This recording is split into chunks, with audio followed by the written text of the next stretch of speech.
Okay, so that was a interesting set. It was an interesting set because my head started to come off the bench, which is something sort of new.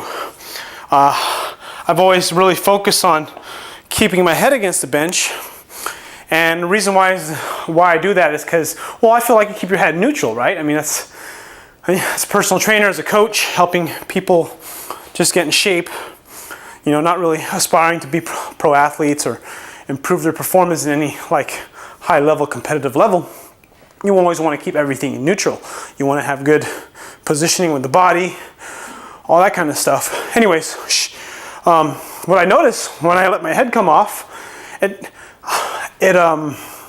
allowed me to keep my shoulder blades more firmly into the bench. I don't know if it's because my head was weight that helped activate it. It allowed me to kind of position some muscles so that my tight muscles here kind of loosened up, which allows my shoulder blade muscles to contract tighter together. And that was kind of interesting. It actually helped me get 2 or 3 more reps that I wasn't expecting. It seems like I'm noticing, at least with the slingshot, this is sort of a cutoff point for me because 295 is super heavy, and 1, 2, 3 cut my losses, and then 285 I felt like I can almost go for days. Probably by next week, this is going to be a fucking breeze. Just because this is sort of a new style of training. I'll probably be able to rep out 2 or 3 reps of this. But anyways, a lot of people you see bench, or they bench heavy, whether it be on incline or flat, you'll see their head come off, especially if they like to bench a lot. And I've always kind of considered that like a no-go. That's bad. And I still think it's bad. I don't think most people should do it. But I'm finding out that, like, wow, I think I know. Most people do it by, I think, unconsciously or sort of bad habit. I remember I had a client, he would bench and his head would come off. I was like, you need to keep your head down. He doesn't even feel his head coming down. I had another client, when he lowered it to his chest, he'd turn his head, and he wouldn't even notice that his head was turning. I'm just thinking, how do you not know this stuff? I mean, anyways, because I've been training a lot longer, and also depending on what kind of viewer you are, if you're really into powerlifting or into bodybuilding or have been training for numerous years, you may have a higher level of consciousness when it comes to working out. You kind of know, I always use this analogy, you see the matrix, you know, you see the code, and that's not what a lot of people see. You know, when you talk about nutrition, most people have no idea what they're eating, you know, and then you tell them to log their food, then they get a better idea.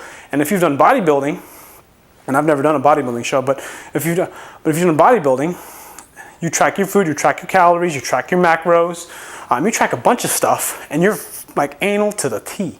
I mean, you know everything you're eating, at least for the most part.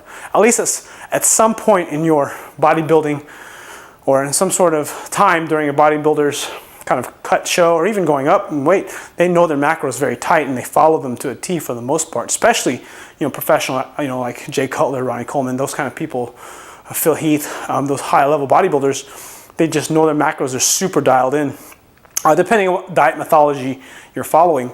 But the idea is that you have a higher level of awareness of what you're doing. And if you're a personal trainer and you're watching this video, you have a different viewpoint than everybody else about your training than anybody else. Like, you know how the bar feels, you know, like these little nuances. You know, I've been like seriously barbell training for about a year, you know, doing deadlift, squat, and bench consistently, where I'm making really good gains. And what I'm finding is the bar makes a difference, the amount of flex in the bar makes a difference, the quality of the bar makes a difference. I'm finding the plates make a difference sometimes because, you know, I think our bumper plates at work sometime, one of them, they're just a little bit thicker than the round ones. And, you know, even though it's a millimeter, an inch, I can feel it. And maybe that's just me, I'm a nerd. But I can feel these differences. And a part of what my videos on YouTube are about, or part of the stuff I want to get into, is these little nuances that only people who train seriously know. And, you know, even if you don't train seriously and you're just trying to stay in shape, or maybe at one point you did train seriously, it's still cool stuff. It's really interesting because the little finer details of working out are just, you know, it's kind of an art. It's fun.